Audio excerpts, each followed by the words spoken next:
Tonight, it's a great pleasure to be able to host a really important conversation on a new book, but in particular by an author, I'll say historian, but I guess technically a political scientist, but we won't use those derogatory language here tonight, because Dr. Aaron Friedberg, who I'll introduce in a minute, was also one of the co-founders of the Alexander Hamilton Society. We have a number of folks on our board of advisors in this room, Bob Lieber, J.D. Crouch, Gary Schmidt. I'm blinded, so there are probably others in the back. But it took a concerted effort a little over a decade ago to sit down together, convene a couple different workshops to try and figure out how it is that we can inspire, educate, and then really launch a lot of you folks into the Washington foreign policy world and hopefully make a difference over the trajectory of our country. And I think you guys are a testament to their efforts. And there's a number of alumni, I think, also here interspersed amongst your tables, and you'll hopefully get to know them and see really some of their trajectories have really taken off. And so having Aaron here tonight is really special for me, and I hope for all of you as well. Dr. Friedberg is, in his day job, beyond being co-founder of AHS, Dr. Friedberg is a professor of politics, international affairs, and co-director of the Princeton School for Public and International Affairs Center for International Security Studies. It's a lot easier to say when you could just say the Wilson School, the Woodrow Wilson School, but we won't get into that. From June 2003 to June 2005, he served as Deputy Assistant for National Security Affairs in the Office of the Vice President. And after leaving government, he was appointed to the Defense Policy Board. He's the author of several books beyond the one tonight, and in particular, A Contest for Supremacy, China, America, and the Struggle for Mastery in Asia, which was published over a decade ago. So Dr. Friedberg was into great power competition before it was cool. He has served as a consultant on the National Security Council, the Office of Net Assessment, the Central Intelligence Agency, Los Alamos National Laboratories, and for those of you who pay extra attention to some of the things Congress are doing, in January 2022, he's appointed to a 2-year term on the bipartisan, congressionally mandated U.S.-China Economics and Security Review Commission, which, if you haven't paid attention to, they do a number of really important hearings over the course of the year, which I think is a great resource for folks trying to learn and understand more some of the challenge there. And so we're here tonight to discuss his new book, which you all have at your table, called Getting China Wrong. And so it came out a couple weeks ago. And so, Aaron, I'm very tempted to format this conversation the way that my 5-year-old asks questions, which is sort of who, what, where, when, why. So who got China wrong? What did we get wrong? When did we get wrong? Why did it get wrong? But before we quite go down that road, maybe I can have you start a little bit with history, which you do in the first few chapters of the book, which is, what do you exactly mean by getting China wrong? Because that implies that something has changed, that our understanding or our analysis of China was A, and now at least it is becoming B. So maybe you can kind of explain that trajectory in the first place. Well, first of all, Gabe, thank you very much for having me, and thanks to all of you for being here. I can't quite believe that we have 150 people here at the Mayflower Hotel, but I'm delighted to see you all. And delighted also that you're active in the ways that I know all of you are on your various campuses. The work that the Hamilton Society is trying to do, and that all of you are participating in, is, I think, even more important today than it was when we started about 10 years ago. And Gabe, if you don't mind, before I answer your question, I thought I might just say a couple words about the background to the book, which will get me around to answering your question. And as I was preparing for this evening and thinking about this group and where people are in their development, I graduated from college in 1978, so you can do the math and figure out how old I actually am. Went to work in Washington for a couple years, went back to school to get a PhD, finished in 1986, started teaching at Princeton in 1987. And I've been there ever since with occasional time off for good behavior. And as I reflect on it, my professional life has coincided with an arc that our country has followed. From the end of the Cold War, a period when people thought history had ended and that liberal democracy had triumphed, now 30 years later, to where we are now, which is, I think, not just the start, but the early stages of a new Cold War, where we find liberal democracies under attack from outside and also from within. And the question that I've been asking myself as I look back at that arc is how we got to where we are and what went wrong, because certainly 30 years ago, it didn't appear that this was the world towards which we were heading. And one very big part of that story, it's not the whole story, but a big part of it is China and the way in which we dealt with China. And briefly, we can talk more about this, but US policy towards China was based on a set of expectations which were rooted in certain theories and beliefs, and which encouraged people to believe that over time, through trading with China, interacting with China in various ways, we would promote China's transformation, that it would become a satisfied status quo power in the international system, that it would move progressively towards a kind of liberal market-based economy, and that over time it would become more like us in terms of its domestic political regime. So it would become a liberal democracy. And if that happened, then it wouldn't be a problem for us that China had grown wealthier and more powerful, because it would have become democratic, and we would be able to get along and work out our differences. And that was wrong. And the reason that people believed that, and I talk about that at length, is, as I say, deeply rooted, but the problem that people made was misunderstanding the Chinese Communist Party and underestimating its resilience, its resolve, its ruthlessness, its determination to hold on to political power. So that's the essence of what I mean when I say we got China wrong. But it wasn't a crazy theory, right? I mean, I think in the book you kind of say it wasn't a blunder, but it was a gamble, I think is the word you use. So, you know, maybe you could take us back a little bit. Is this something that was debated, you know, in the 70s and 80s and 90s? Was this just, you know, academic theory that was just taken as fact? Again, it's not crazy to think that, you know, engagement, economic development, economic liberalization would lead to political liberalization. I mean, it wasn't just picked out of a hat, right?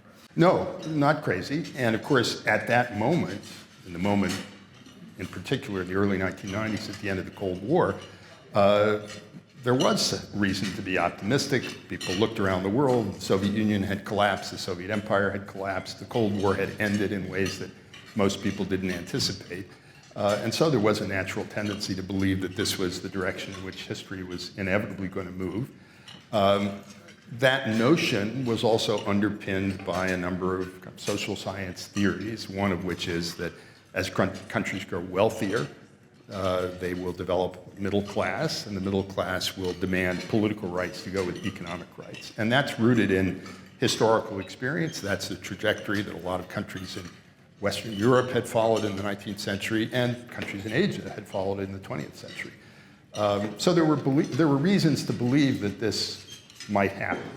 And looking back at it, you can see also that many people believed, particularly after Tiananmen, and this is ironic because in my view, Tiananmen was the moment at which the possibility of democratization in China died.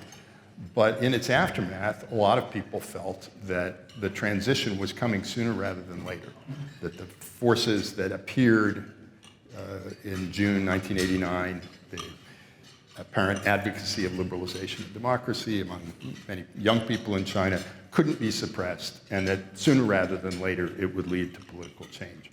And of course, tragically, that turned out to be wrong. And so in your mind, you think that the June 1989 massacre of the protesters, that was the moment where even if people had been believers in this theory, should have said, there's no way? I don't know if it's fair to say that people should have realized at that point that that was the case. The reason I think it was, in fact, the end of any possibility of democratization is things that happened inside China, and particularly at the top of the Chinese leadership in the aftermath of those events. There had been some people in the Chinese system, including some people in higher ranking positions, who had expressed an interest in political reform of some kind. If you look closely at what they're saying, it wasn't really what we would consider to be democratization, but loosening up party control. And there were people around them, so there were intellectuals, scholars, who in fact did advocate a transition to multi-party democratic rule. But after 1989, after Tiananmen, Deng Xiaoping and his colleagues, most of whom were more conservative than he was, decided that they were going to make sure that this never happened. And the people who had come close to advocating it were purged. Some of them lived out their lives under house arrest. Zhao Jiang is one. Other people were driven out of the country. In retrospect, it's clear that that was the moment, in my view, at which that possibility disappeared. But you can understand, looking back at it, with the evidence that people had at the time, that that was not obvious. That was going to lead to my next question, which is, how much of getting it wrong is a function of, I don't know if you want to call it our own naivete? I mean, we've gotten a lot of things wrong. There are people who are scholars in this room that could write a similar book on getting Russia wrong, getting Iran wrong, getting North Korea wrong. I mean, there's a lot of how the United States, maybe a little naively or too simplistically approaches the world. So how much in your estimation is we did this to ourselves, this expectation, versus, as you kind of laid out, actually inside the Chinese Communist Party, there was a conscious effort to stop the forces of liberalization or reform that might have existed? Well, I argue in the book that although there was naivete at the time, that's really not an adequate explanation for what went on. There were deeper reasons and more serious arguments that people made. There was also a substantial element of greed. People in the business community recognizing the opportunity to make money, and that became more and more important over the 1990s. So I don't think it's fair, really, to say that this is rooted in naivete. We got it wrong for reasons that reflect our own overarching beliefs. We got it wrong because we hoped that we had reached a point where we would be able to achieve the dream, the sort of Wilsonian dream, of a truly liberal international system that would be made up entirely of liberal democratic states and that would operate on liberal principles. We have free trade, rule of law, and so on.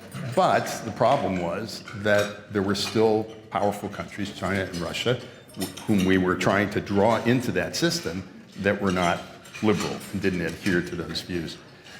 Part of the point of the book is that it's not just about us, it's also about them. And I think that's what your question is suggesting. It's not just that we made this gamble that didn't pay off, or that we had this strategy that failed. It failed in part because, in my view, the Chinese Communist Party leaders devised and implemented and continued to implement a strategy that was superior to the one that we had, and has come closer to achieving our objectives than our strategy, to their objectives than our strategy has come to achieving ours. And how would you, describe the elements of their strategy to be able to do that? I think they've had, the CCP leadership has had pretty constant goals over a very long period of time, arguably over the whole history of the People's Republic. And I would say there are three in particular. One, first and foremost, to maintain the Chinese Communist Party's monopoly on domestic power.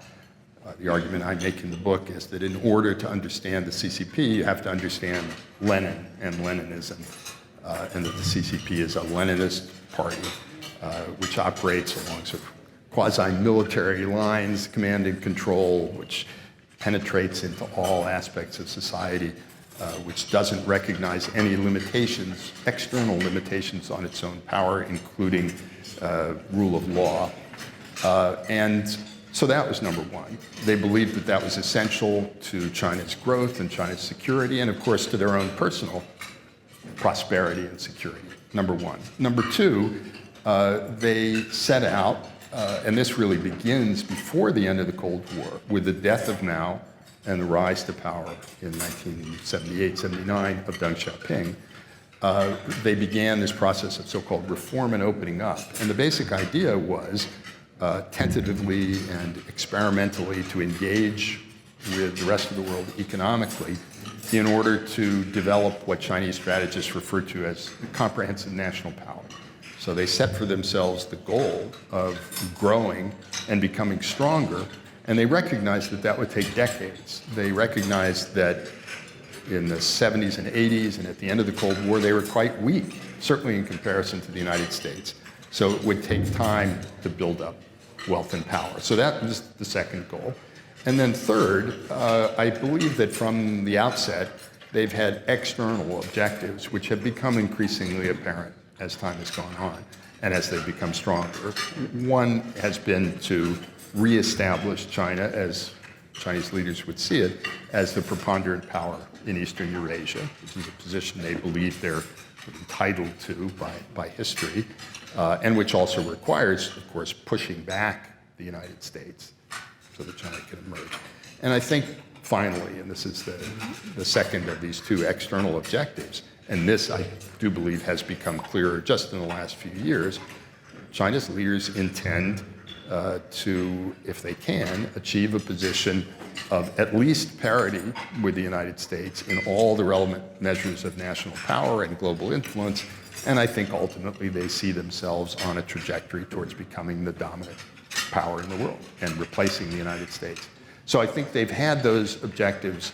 They've been very flexible in the means that they've used to advance towards those objectives, but they've been quite constant in their goals. So I'm still shocked that it takes this long to acknowledge we've gotten it wrong, right? Because what you just laid out is that from the foundation of the People's Republic of China, if not the party beforehand, through the 50s and 60s and 70s, at the very least, by the Tiananmen Square massacre in 1989, we should have maybe realized that we were going down the wrong path, and yet it's still only in the last, I don't know if you want to date it, 4, 5, 6 years, that maybe you could say we've abandoned that policy or approach that we had for so long. And you might even argue that we haven't quite abandoned it yet, right? Which if you want to answer, that's true too. So maybe I'm just simplistic and I can't get it. So what happened in the 1990s, in the 2000s, through 3 or 4 different presidential administrations that should have been looking at some of the same facts and developments you're looking at, and yet seems to have actually in some ways doubled down on that strategy, not hedged, but actually gone in the opposite direction? That's my criticism. It's not so much that we made this initial gamble. It's that we kept doubling down on the bet, even as evidence began to accumulate that it wasn't paying off. So that, to me, that's where we went wrong. And when exactly you can say that it should have been unmistakably clear, people can argue about. I have a view on that. Maybe we can talk about that. But there was a lot of arrogance, certainly at the end of the Cold War, unilateral era. We are the hegemonic power. Arrogance also about the superiority of our model and the belief that anybody with any sense would eventually see that the only way to become modern and become wealthy and become powerful would be to liberalize, both economically and politically. There's also a lot of inertia that builds up anytime the U.S. government sets a major policy direction. There's a giant bureaucratic machine that begins to grind away, and that usually leads to the continuation of policy. As I said, there was greed, or there were financial interests. Some people were doing very well out of the business that was being done with China. And there were always things to point to which were interpreted as evidence that events were moving in the direction that we hoped that they would. In retrospect, it's clear that in each instance, that was not what was happening. So, for example, in the book, I talk about some things that were done by the party in the late 90s and the early 2000s, which were seized on by Western observers as a sure indication that China was moving towards liberalization. For example, they started having so-called village elections, and people began to speculate that this would then expand, and eventually they would have national elections. But on closer inspection, the village elections consisted of giving people the choice between one member of the Chinese Communist Party and another member of the Chinese Communist Party. It was not really political competition as we imagined it. There was some economic liberalization, closing down of many state-owned enterprises, and people seized on that and extrapolated it and imagined that China must be moving in this direction that we thought they were moving. Again, in retrospect, it wasn't that. And even on the military side, there was substantial evidence in the 1990s that began to accumulate that China's military buildup, first, it was engaged in a very substantial military buildup that was fueled and funded by its very substantial economic growth. And secondly, that on close inspection, it was directed at us, at developing capabilities that were intended to deter us from interfering, as China sees it, in its own backyard, coming to the defense of Taiwan, and so on. So there was evidence that began to accumulate. One other thing, as part of the explanation for why it took so long to come to grips with this, well, let me say two other things. One, events. 9/11 was extraordinarily important, I think, in deflecting our attention and energies away from China. And Chinese strategists recognized it at the time and began to talk about a so-called 20-year period of strategic opportunity. That was the slogan starting in 2002.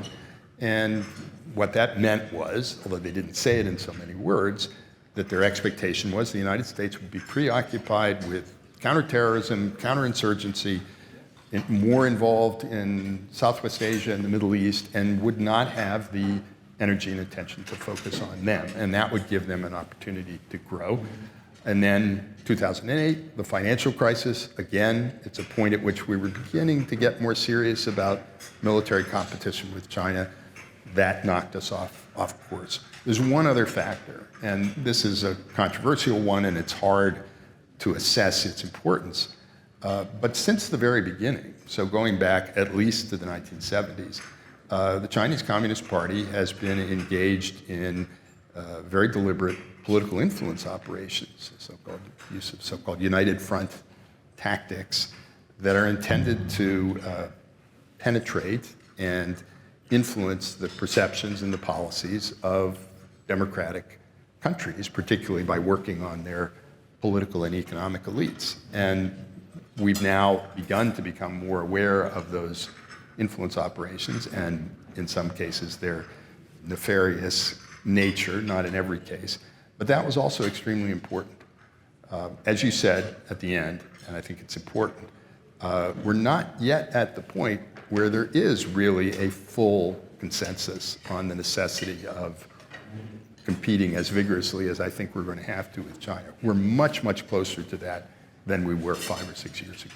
So, and before I turn to questions about that shift or what should the shift look like, let me ask one more question, which is, you detail well in the book how we thought of our own strategy, right? How was that perceived in Beijing? Because on the one hand, we look at ourselves and we think that we, for 50 years, bent over backwards to not be threatening, to welcome, to do every single thing you could possibly do to be as friendly as possible. They didn't necessarily see it that way. So if you could explain a little bit, what is their view of our engagement policy? From the very beginning, Deng Xiaoping and his colleagues and subsequent generations of Chinese leaders have believed that engagement was a trap and that it was intended to produce changes in the character of the CCP regime, so-called peaceful evolution. And of course, they weren't entirely wrong in that. That was what, and we said that's what we were trying to do. So they've seen us as trying to undermine and weaken their political system. They've believed that we were attempting to encircle them with alliances and with their own forces and contain them and prevent them from assuming the position that they believed they were entitled to assume. But for 20 years or so, they also realized that they weren't strong enough to do anything about it. That, again, this idea of building up China's power. And Deng Xiaoping famously said in 1991, wrote in a memo that circulated apparently to his top colleagues, and this is right before the collapse of the Soviet Union, but it's after the Gulf War, we must hide our capabilities and bide our time. And that slogan, I think, informed and shaped Chinese policy for 20-some years, even though those perceptions of threat were ever present. And the changes that we've seen, which are really in the last 10 or 15 years towards more assertive or aggressive Chinese behavior, reflect a change in the assessment of Chinese relative power. It's not that they have concluded that we've become more hostile to them. They think we've always been hostile to them. It's that they think they are now strong enough to do something about it. So let's turn to this shift. So there has been a shift of some sort in our own policy, that's for sure. The previous administration, I think the Trump administration, managed to make a psychological breakthrough on this question. But to the point also that a number of senior Asia hands of this administration has also said and written things such as the era of engagement is over. So first question to you on this is, do you think the era of engagement is actually over? Have we actually turned the ship of state in the right direction? And then we can talk about what the right direction ought to be. It depends on what that means. There certainly has been a major shift in the sort of collective thought of our foreign policy establishment, for lack of a better term. And it's quite dramatic towards a view that China is a competitor, potentially a threat. I think also towards a recognition that the previous strategy or policy of engagement has failed to achieve its objectives. I don't think there's yet a full consensus on what exactly is to be done about that. But that's a major change, and I think the Trump administration certainly accelerated it. But one of the things that's been striking in the last 2 years is the extent to which the Biden administration has pretty much continued in the general direction in which Trump was going. There are changes in rhetoric, changes in ways we're dealing with our allies, some of which are quite important. But they've kept on tariffs, they've continued with export controls, they're trying to build up our military capabilities.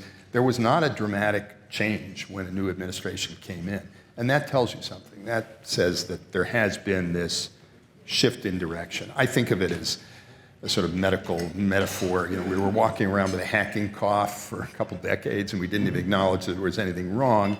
Well, now we're to the point where we acknowledge the symptoms, we've begun to diagnose it, but we're still arguing about the prescription. What is it that we're going to do to deal with it? But the tone, the tenor of the discussion has, having participated in it for quite a long time, it's striking to me how much it's changed. And you say welcome to the club? Well, not to be catty about it, but there are a lot of people who now say they knew things back then who weren't talking like they knew those things back then.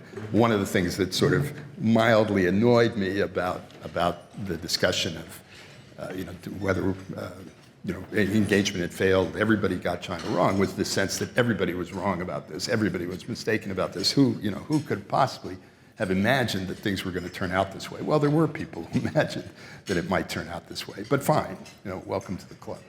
So what in your mind would the right direction be? I mean, to use the medical example you gave, there's certainly a lot of folks who have taken on this term competition.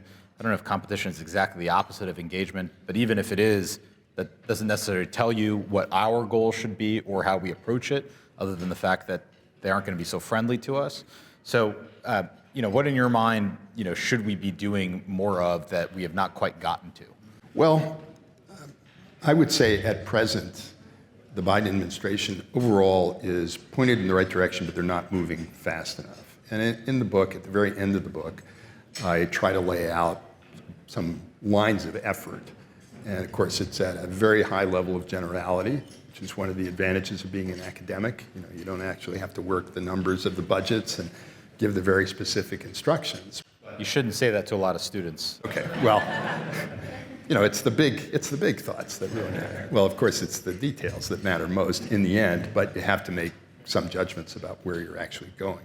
And those 4 lines of effort, just briefly. One, I argue that we need to do more to mobilize in the political sense to have leaders who can inform our public and shift the tenor of our public discussion in a way that reflects a more realistic assessment of what China's all about under the CCP and the nature and extent of that challenge. And that has started to happen, but I think there's still a kind of confusion over, well, maybe this will go away, or maybe we can neatly segment our relationship with China so that we're going to cooperate here and compete over here.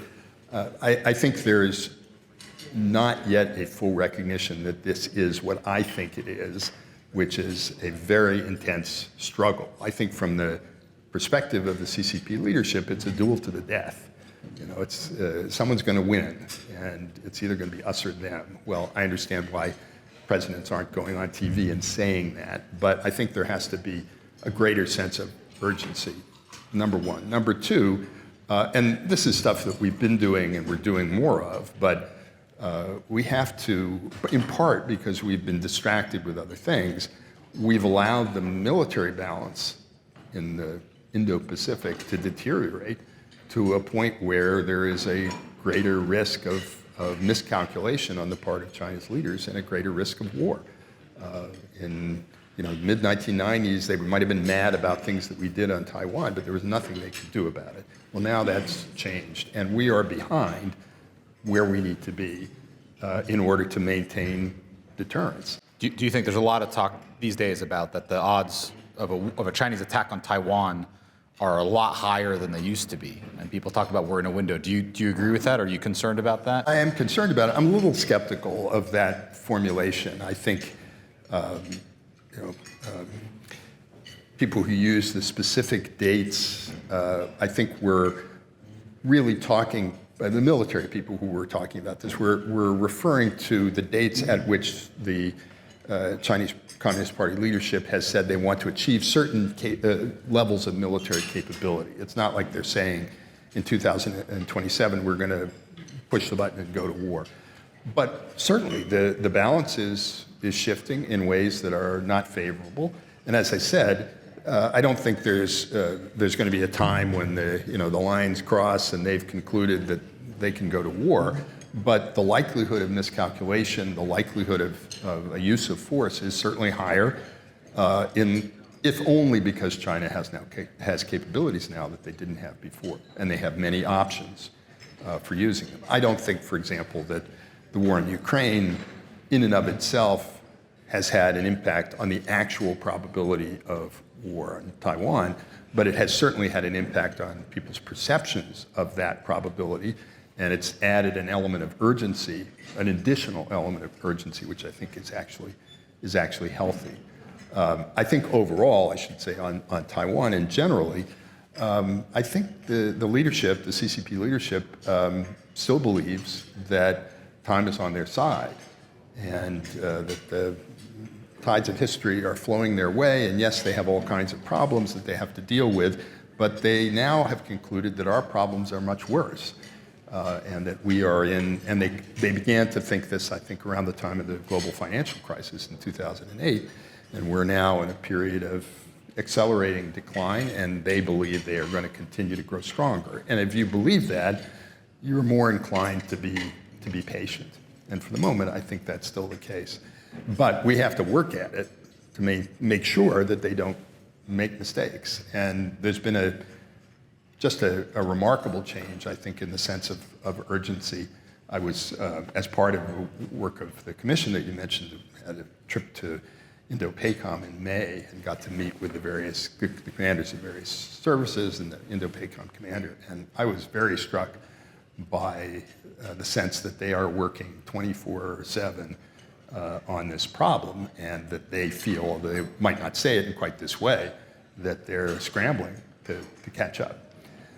So that's number two. That's very important. Number three, I think we have to fundamentally rethink and restructure our economic relationship with China. And there's a lot one could say there. I don't believe that we're headed towards decoupling, total separation of our economies. But I do think we are already in the process of disengaging or constricting some of the elements of our economic relationship with China. And there's a growing recognition of the risk in situations that we've allowed to evolve because we were making these very optimistic political assumptions. And some of this, I think, has become apparent only in the last few years, particularly since the pandemic. The recognition that we're reliant on a country which is obviously hostile to us for medical equipment that we need in massive quantities in a dire medical emergency. It doesn't take much to recognize that that is not a healthy situation to be in. And that recognition has sunk in now, and people are beginning to look much more seriously at our dependence on China for certain materials and some products, manufactured products. It's going to be very difficult and costly to change that, to redirect these supply chains. But that's a price I think we're going to have to pay. It's like an insurance premium. And then there's all the question of technological competition and cooperation and so on. The last element that I discuss in the book is it's essentially ideological warfare, although I don't use that term. I use the term that Chinese strategists now use, which is discursive struggle. And somewhere along the line, postmodernism has infected the theorists of the Chinese Communist Party because they started talking about discourse and discourse power. It's actually an interesting thesis subject for someone to really track down how that happened. But what they really mean is constructing and promulgating narratives that are favorable to them and to their interests and unfavorable to ours. And just take one example of that, and there are multiple examples. They've been working very hard, both in their propaganda and also, this is something more important, it's more concrete, through various institutions in the United Nations, where they've gained a disproportionate influence because they've been able to use the sway that they've gathered in parts of the developing world. And since the UN system is one country, one vote, they can line up a lot of countries to go along with them, for example, in trying to define the meaning of human rights. So Chinese theorists now say the idea of universal rights, universal liberties, is a Western idea. So they say so-called universal values, and that instead everyone should recognize the right to development is the first and most important right.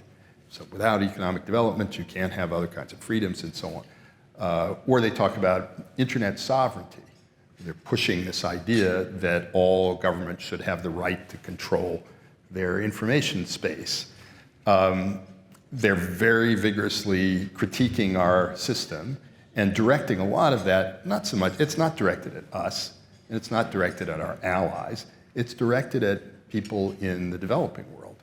And they're saying democracy, or in at least the Western form of liberal democracy, doesn't work.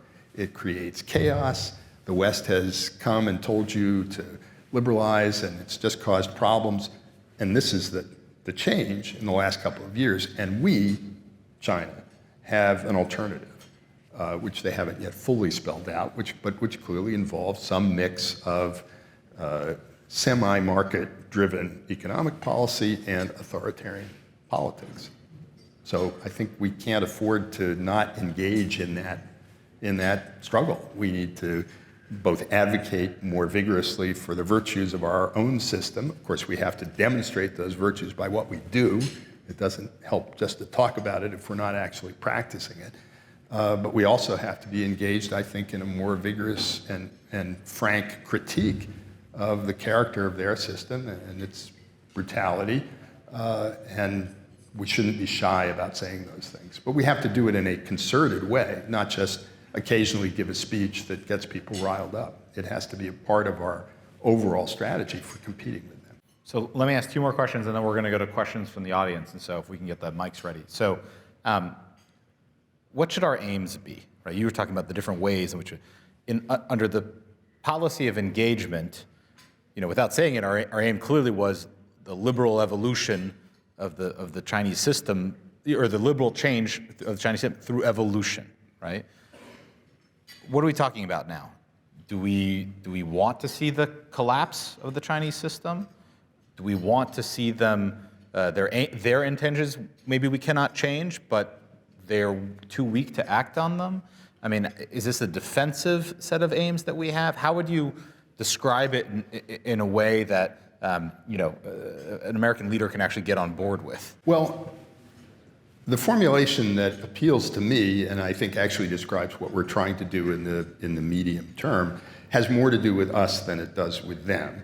And that is, we need to reconstruct a partial liberal international system, which will consist of countries that actually share liberal values, who will trade more freely with one another, who will interact in the ways that the theorists of liberal systems imagined that everybody would, but which have defenses against illiberal powers that don't accept those values.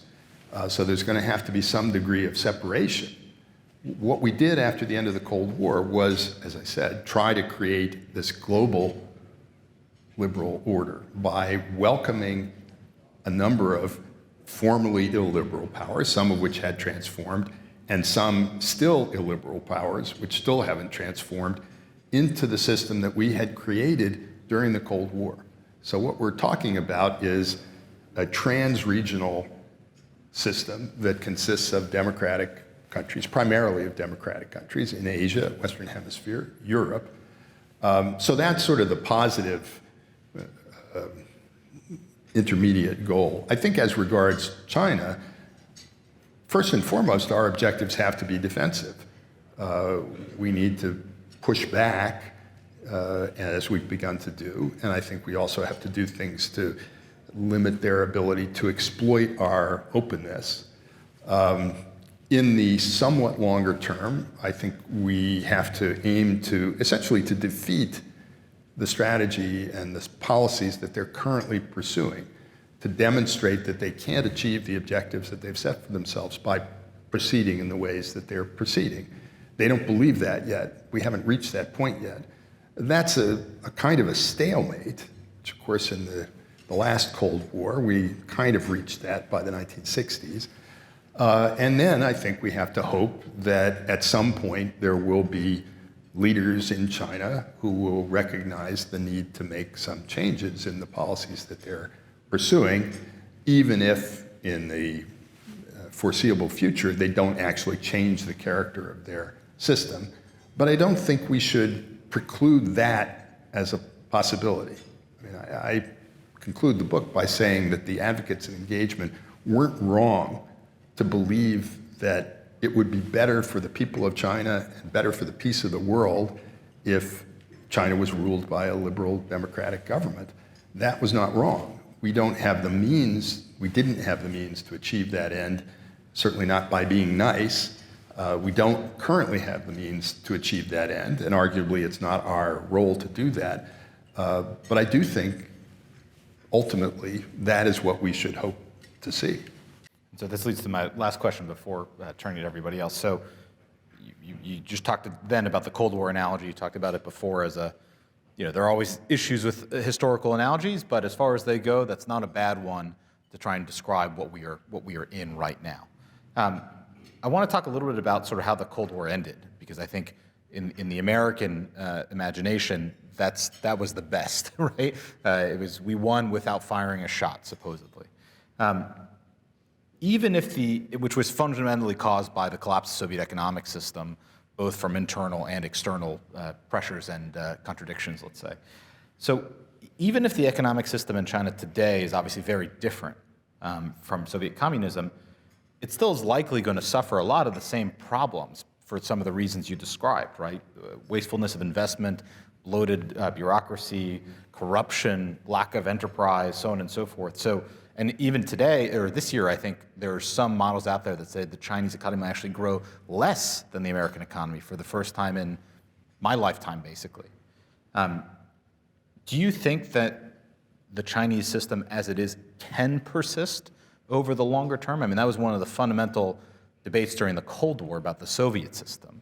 And if so, how long or what matters? And if not, what are the cracks that you would look for?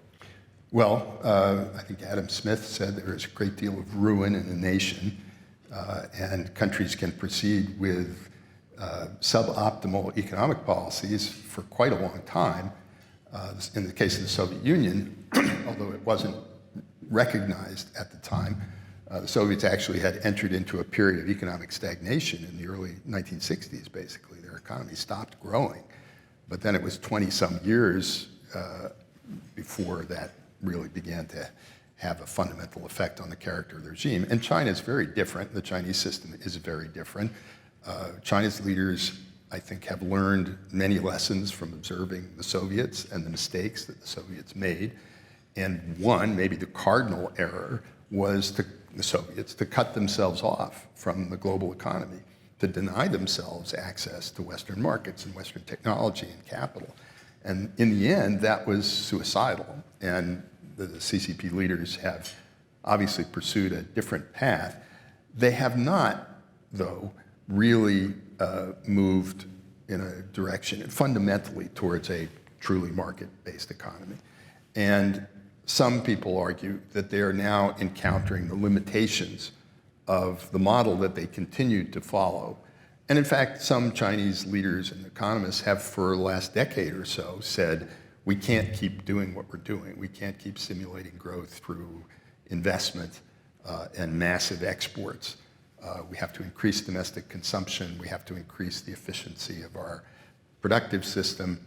But many of those policies would have required a degree of liberalization, political liberalization, or at a minimum, they would have required loosening up and allowing alternative centers of power to emerge, and the CCP has been unwilling to do that. So what I argue is what they've done instead now, and they've sort of felt their way towards it, is put all their chips on technological innovation. That they're a strategy for sustaining growth over the long term as their population, their working age population begins to diminish. The advantage that they had for many decades having a massive supply of low-cost labor is already beginning to dwindle. The solution in the long run is to increase productivity, so increase output per unit of effort. And the way to do that is through technological innovation. And they see technological innovation as a solution for all of their problems, but in particular economic growth. But the way in which they're now trying to do that is beginning to look more and more like the Soviet system. I mean, it's different again in many ways, but it's now much more top-down, kind of massive injections of capital and demands that companies shift what they're doing in directions that the state, the party state, believes contributes to Chinese power. And that may very well fail in a more dramatic way.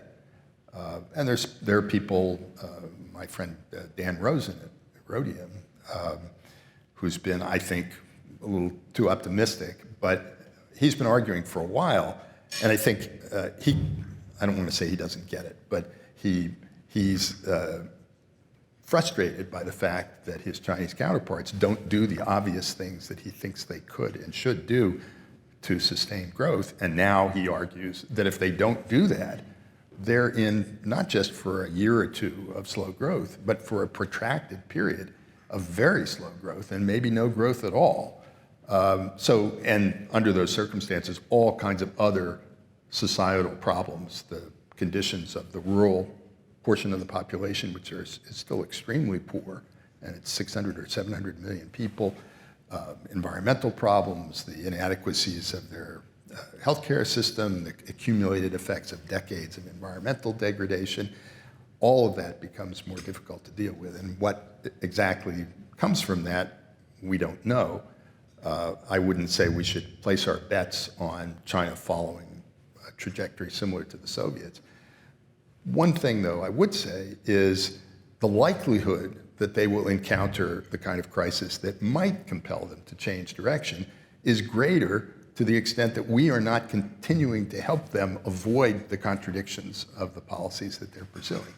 So as we continue to allow them relatively easy access to our technology, or as we permit our financial institutions to invest hundreds of billions of dollars in startups in China, if we help them do the things that they're trying to do without really transforming their system, we're continuing to enable them to grow in strength and in power without doing anything to change the character of the regime.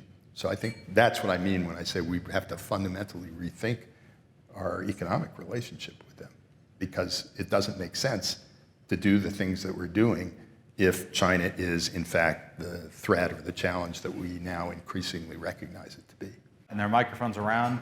If you could say your name, and if you happen to be a student, what school you're at, and make sure your question ends with a question mark. If not, I will insert a question mark in the middle of your sentence, and we can kind of end it there. So let's do Axel in the front row here, and then Cam in the other table over here. Axel Devernew from the Yale University chapter.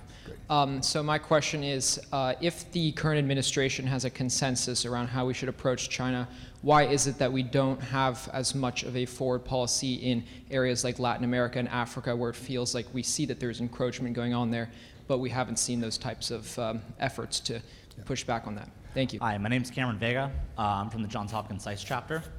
My question is expanding upon your book, In the Shadow of the Garrison State. Limited government is one thing, but a gridlocked and capable government is another. So do you think that competition with China will either necessitate or spark innovations in American liberal democracy? And if so, what might some of these be?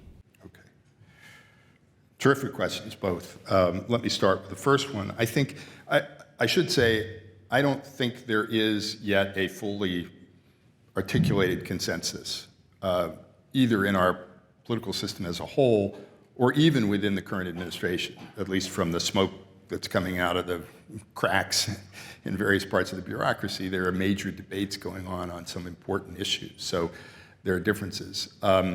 It's also the case, I think, that people, as hard as they're trying to stay focused on this central problem, and I give them credit for doing that, they're also dealing with an enormous crisis in Ukraine.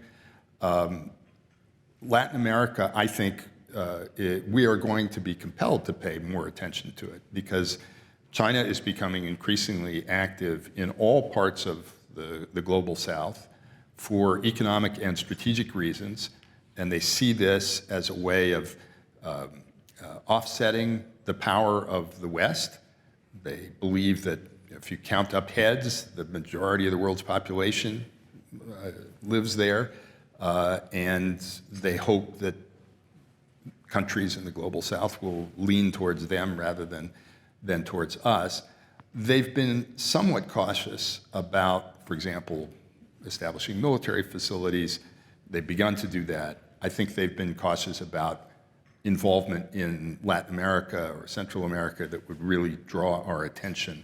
I think as this competition heats up, we're going to see that, precisely because they see it as a way of deflecting some of our attention. You know, from their perspective, they've had to live for decades in a situation where we're in their backyard, we're in their face, and they can't do anything about it.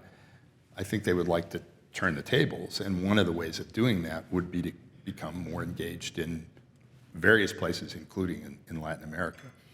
On the question on gridlock, I mean, in a way, this is, you know, the 64, whatever it is, $1 trillion question at this point. Well, with inflation, it's now like... Okay. Add a couple of zeros. Look, I think it's undeniable that our politics, as they've evolved, make it very difficult to formulate, articulate, and implement coherent policies over a period of time.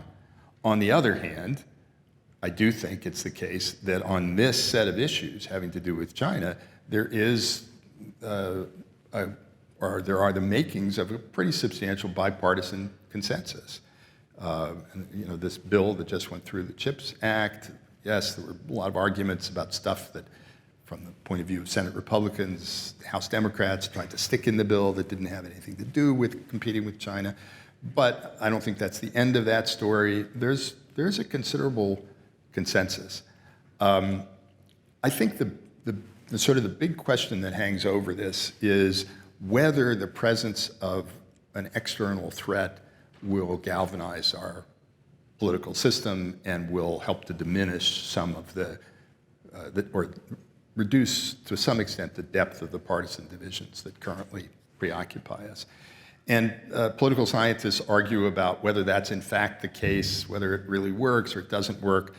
It seems to me that there's some reason to believe that it can work, and that as people begin to see that their way of life and the things they value in our system are threatened in a substantial way, they will be more inclined to cooperate with one another and to recognize that they have real enemies in the world, and they're not people who are of the other political party, they're members of the Chinese Communist Party. So I'm guardedly optimistic about that. However, the other lesson for me from our history is that we have not fully focused and mobilized to deal with external threats until we've been hit over the head. And it happened at Pearl Harbor. We started to prepare after the fall of France, but we didn't really get into it until then. It happened after 9/11, for better and for worse. My worry is, or my goal, I suppose, not that I'm doing it, but what I would like to see us do is get to a level of mobilization and preparation sufficient to deter events that might produce that shock. However, I'm not sure that we can get there without the shock. And we'll see. But that is a major task. And there are a lot of smart people now, including a lot of smart young people who are beginning to focus on all the various aspects of this problem and see it as a problem and a challenge. And that makes me hopeful. All right, more questions. Let's go towards the back. I see a gray suit, I think. I see, there you go, yep, standing up. And then a little bit towards the middle, hand kind of waving. Yeah, there we go. We'll go to him next, so. Hi, I'm Heath Johnston from Ashland University. And my main question was based off of how when the Soviet Union fell, many people believed that it was Chernobyl that caused the instigating effect for the Soviet Union to fall. So I was really wondering whether or not the economic time bomb that you kind of described with the communist regime is really enough, or should we hope to expect a disastrous effect in order for the communist regime to fall, or are we simply to wait, hoping that the restrictive trade practices that you kind of hope for the majority of democratic nations take will help just bring the regime to a fall on its own? Nash Hooper, Northeastern University. My question, you mentioned Ukraine, and then you also made a note about previous U.S. distractions in the face of China. My question is the current crisis in Ukraine, do you see it as a potential distraction or a friendly reminder of a possible situation in the Taiwan Strait? Thank you. Let me take that one first. I think it is much more of a reminder, and not just to us. I think it has had a galvanizing effect on the thinking of many people in Europe, and not only about Russia, but about China, and it has also affected the thinking of people in Asia about what's going on in Europe and the challenge posed by Russia. So there's a lot to work with there, and I think we should make the most of it. There are possibilities for cooperation now between ourselves, our European friends and allies, our Asian friends and allies, all three, that didn't exist a couple of years ago. We've been sort of painfully moving towards that for a few years, and people have been talking about it. But the sense of urgency and concern, I think, has grown. It may dissipate, and that's perfectly possible. But for the moment, I think it's real, and it provides an opportunity.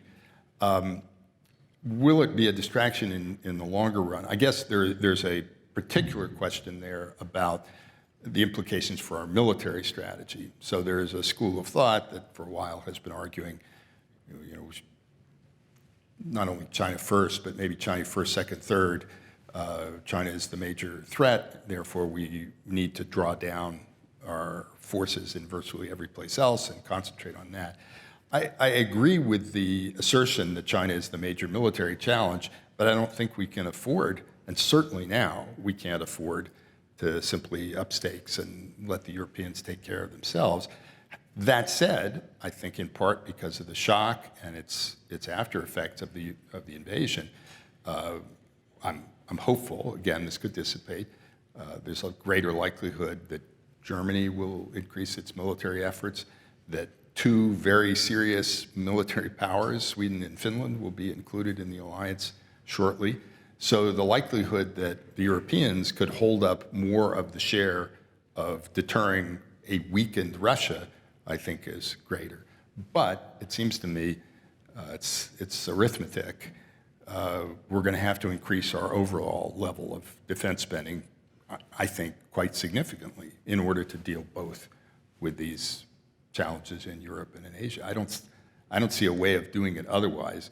We may not, in which case we're running risks and potentially growing risks in both theaters. But we haven't yet fully joined that debate. And although I guess I can understand the political reasons why the administration hasn't done this, when the war broke out, I thought there was a possibility that President Biden would go to Congress and ask for a major and sustained increase in defense spending, and I think he could have gotten it, at least at that initial moment. But that debate is going to be ongoing. I should say, we shouldn't hope for disaster, because disasters have terrible human consequences, and so obviously that shouldn't be what we want to see.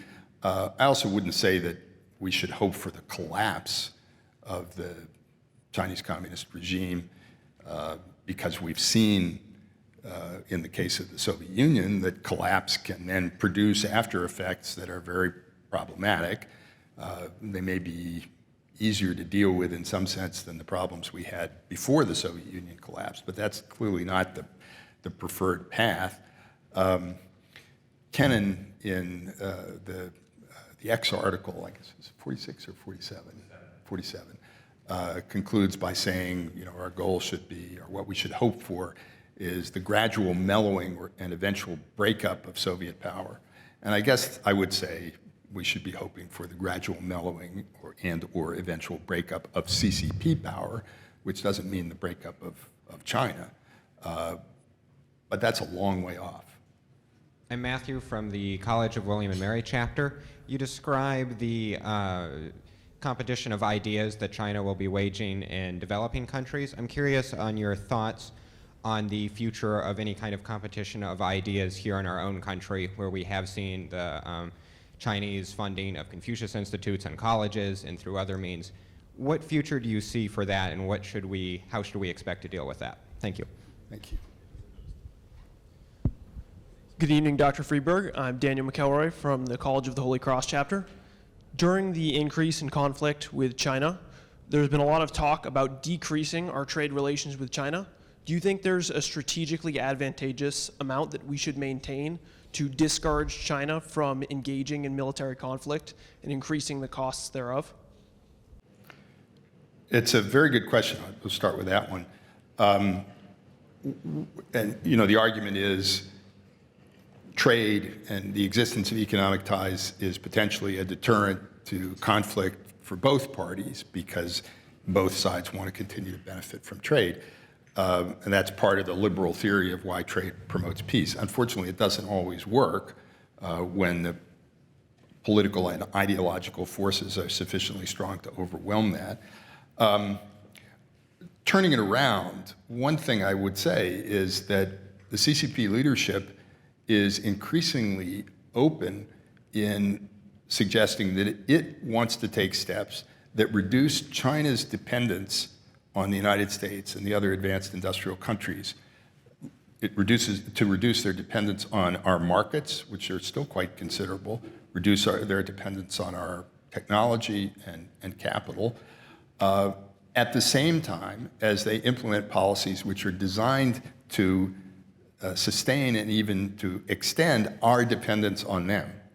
So they want to shift the terms of this relationship in a way that increasingly insulates them and therefore reduces our ability to impose costs on them and presumably therefore reduces the deterrent effect of the trade relationship, while at the same time sustaining or increasing the costs that they could impose on us for purposes of deterring and dissuading us from doing things that they don't want us to do. At a sort of high level of abstraction, I think we need to acknowledge that we're not dealing with a normal trading partner that has a few sort of mercantilist bad habits. We're dealing with a hostile power whose leaders have a view of the purpose of economic exchange that's fundamentally different than ours.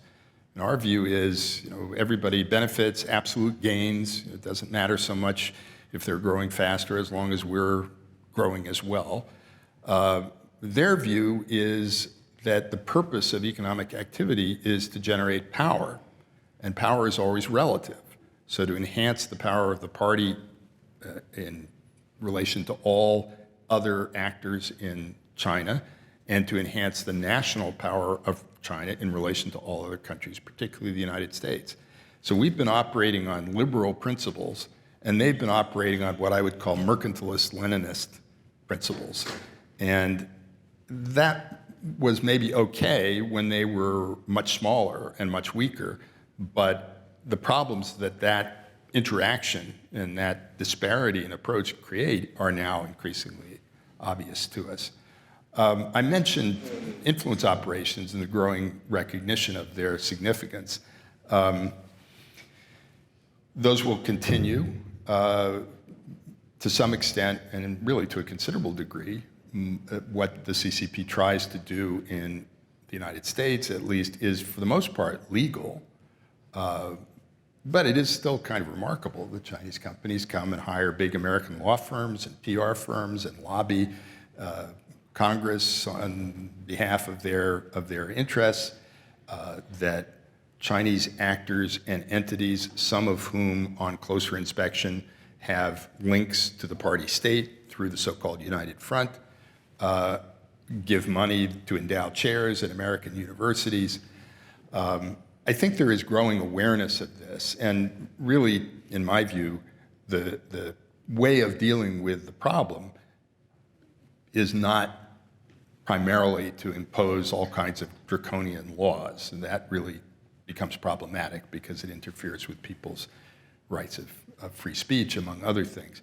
The solution is to increase awareness of what's involved in dealing with Chinese entities, and the recognition that there is really no such thing as a private company or an independent university or an independent think tank in China. All of them are susceptible to the pressure and direction of the party state. And when people recognize that, they're inclined, I think, to be more cautious.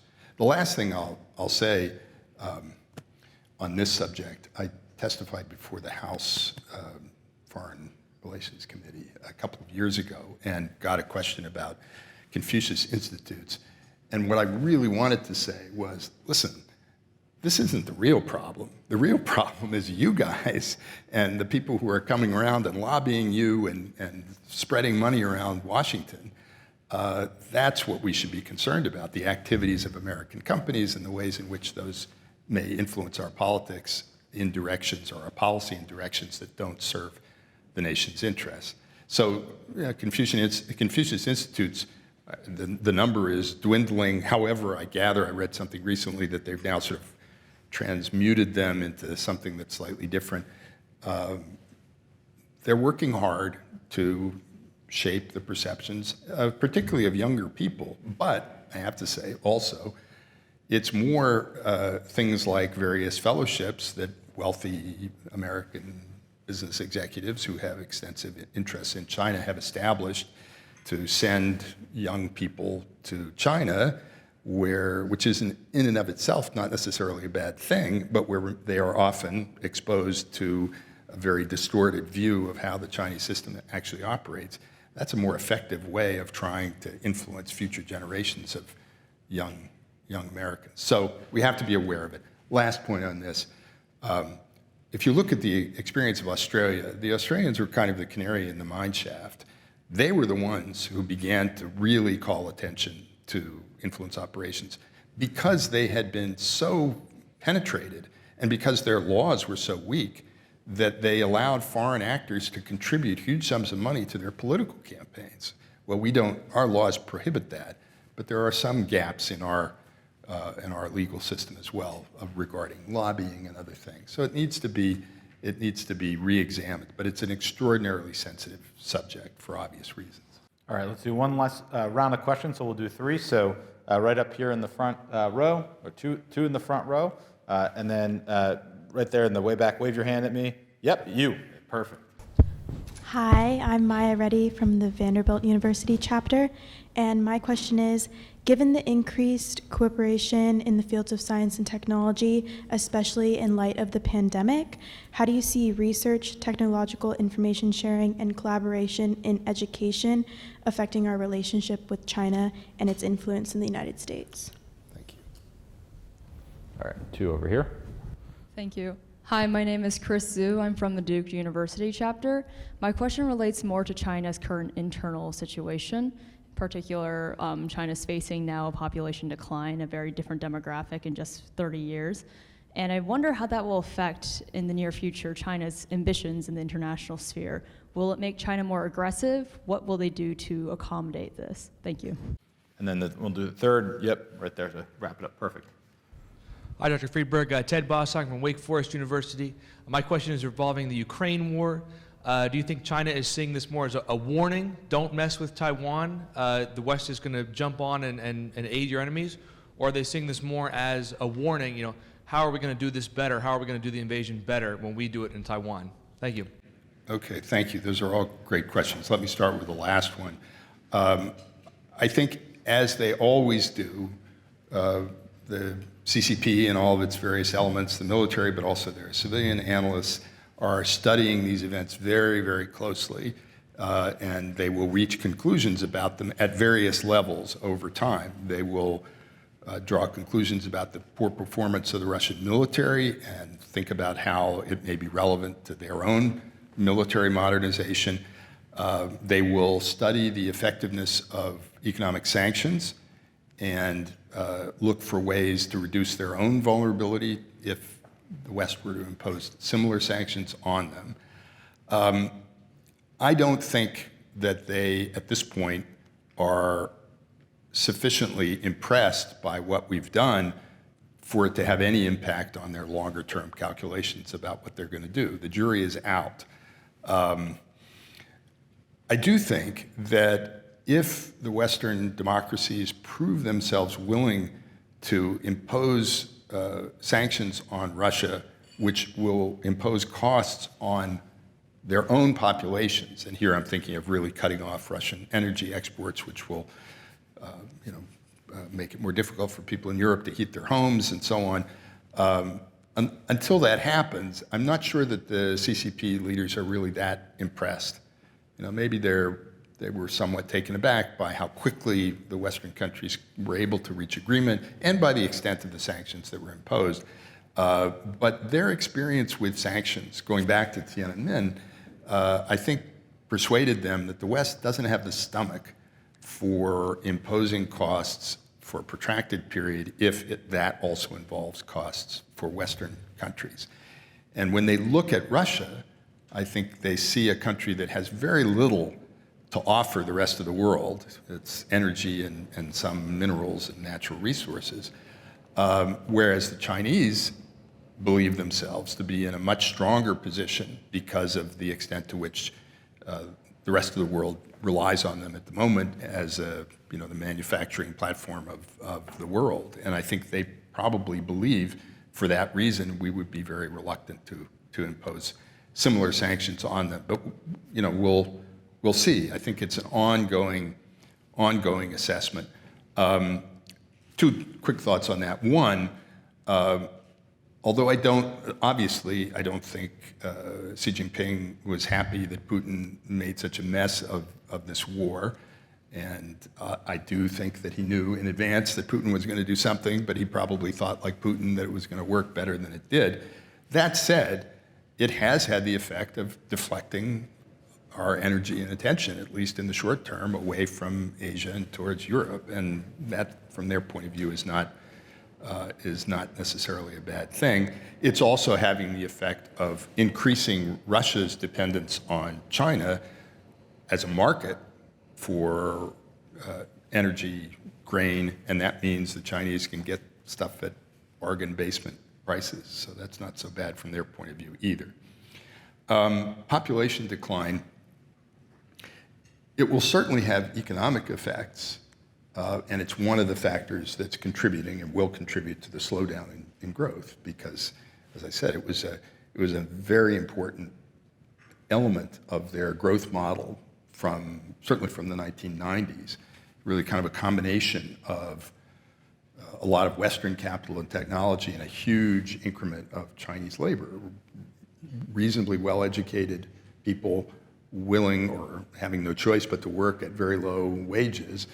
That was the formula for success, but that bulge is starting to diminish.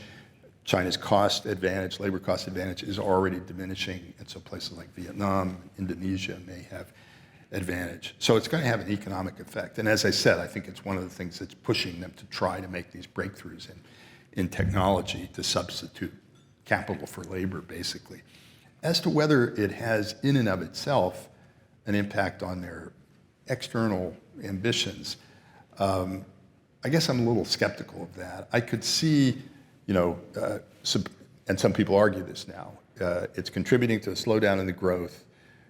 Over time, that means that they will become more pessimistic about their long-term prospects, and therefore they may become more inclined to use force because they think they have a closing window of advantage. So that some people argue that. There are more kind of esoteric arguments that, for example, because of China's population control policies and because of the preference for males over female babies, they have a disproportionate number of males. And so some people wonder whether that inclines a regime to want to send all these restless and unhappy men to work in foreign countries or to be involved in military adventures. I think that's a little bit of a stress, but it will have an economic effect, there's no doubt. Cooperation in science and technology, that's a huge set of issues. We have begun to constrict some of the avenues of collaboration, particularly in the business domain. There now is a stronger mechanism for reviewing and restricting Chinese investment in American companies, particularly in technology companies. There are regulations now that restrict the export of certain technologies that are either made in the United States or made with intellectual property that American companies own. So that is being closed off. But there are big questions about the rest of it. My view is that there is very little reason to fear Chinese students who are coming to study in high school, as some of them are, or in college, as many of them have been. We don't know if it's going to resume to the same extent after the pandemic.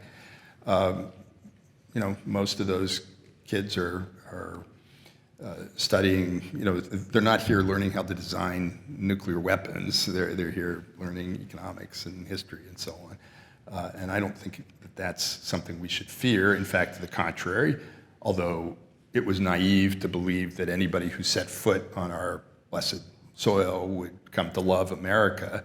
And there are lots of reasons why people may think that we have problems. And of course, the Chinese regime drives that home at every opportunity. Every time there's a mass shooting, they put it front and center.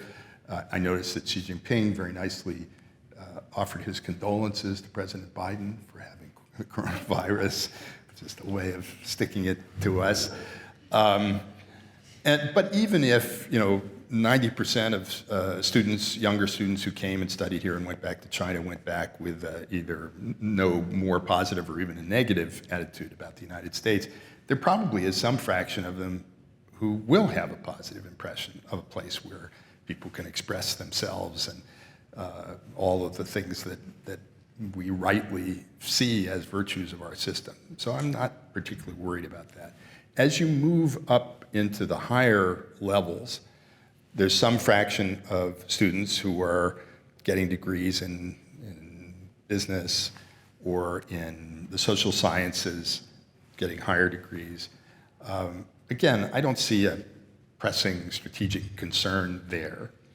It's when you get into some of the scientific research areas and technological development areas that I think there is some reason for concern, especially where you're talking about people who are not really students, but sort of postgraduate researchers.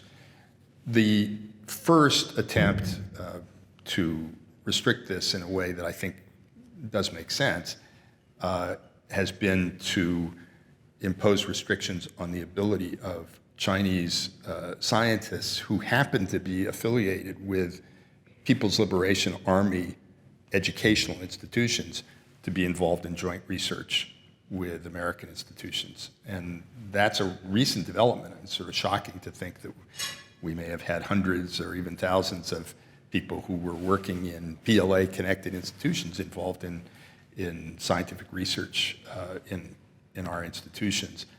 There may be reason to, for example, to put restrictions on whether laboratories that are doing research under contract to US government agencies can employ foreign nationals from countries that are designated as potentially hostile. So I think it's more fine-tuning, I think.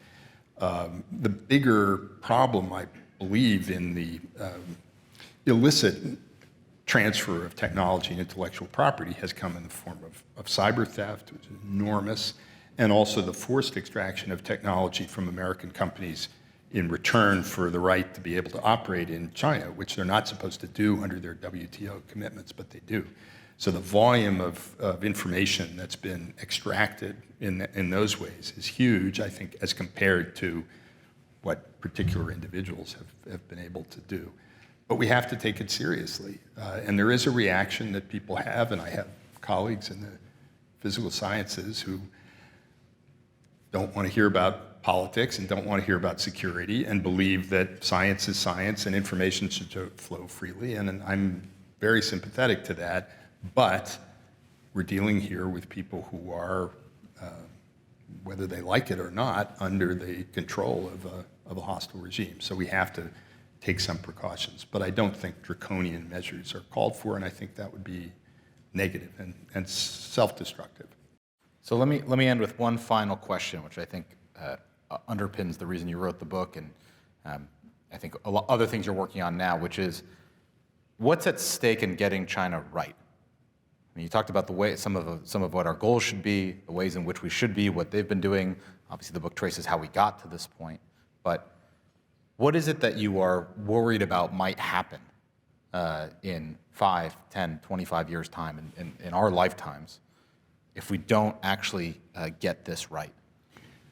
Well, I'm worried about a world in which the CCP leadership achieves what appear to be its objectives. So it's successful in pushing us out of the Indo-Pacific, destroying or diminishing the value of our alliances and bringing our democratic partners and allies under their influence, a world in which the West, the advanced democracies, are weakened and have fallen behind in the development of cutting-edge technologies, and where Chinese companies dominate the industries of the future, as they're trying to do, where we're divided among ourselves, as they hope that we will be, both internally and among ourselves, and they're always looking for ways to drive wedges. So we're weakened, we're divided, and in which the rest of the world, in which they have succeeded in persuading some significant portion, at least of the governments of countries in the global south, that liberal democracy is not for them and where China's status and influence and presence, including its military presence, has grown, so that we are kind of a bastion. And Kissinger makes this reference to the United States as, without its alliances, being an island off the shore of Eurasia. And that's, I think, something the Chinese would like to see, and where our friends and allies who are on the rimland, the periphery of Eurasia, no longer are under our protection and therefore are subject to their domination. That's a long way off, and I think there are many, many obstacles to their being able to achieve that. So it's not like I think that's going to happen tomorrow or happen easily, but I also don't think it's impossible, and especially if we don't get things right and get on with it. Well, and just like you detailed how they tried to ensure that our engagement strategy towards them failed, I'm sure the charge to all these in the room is to make sure that those of us who are going to go work in this field ensure that their strategy towards us, as you just described it, fail as well. Exactly. And in order to do that, we have to take it seriously and understand what it is and not project our own beliefs and theories and hopes and dreams onto a very different system than ours. Well, Aaron, thank you for being with us. Thank you for a great conversation. Congratulations on the book, and hope everybody gets a chance to read it on the table. So.